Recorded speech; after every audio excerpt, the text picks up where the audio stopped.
ভাইকে অ্যাডভোকেট নাসির ভাইকে যুব কল্যাণ পরিষদের পক্ষ থেকে ফুলের শুভেচ্ছা। সাগর রাজ, আলতাফ, হৃদয়, জালাল।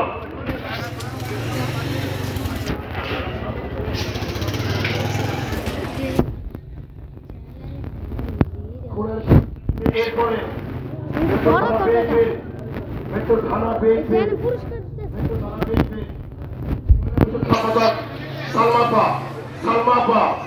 সালমাপা ফুলের শুভেচ্ছা দিবে অ্যাডভোকেট নাসির ভাইকে। মেট্রো থানা বিএনপির মহিলা দলের সম্পাদক নাসির ভাইকে। সালমা ময়না আসমা ফুলের শুভেচ্ছা দিচ্ছে। সালমা ময়না আসমা ফুলের শুভেচ্ছা দিচ্ছে অ্যাডভোকেট নাসির ভাইকে।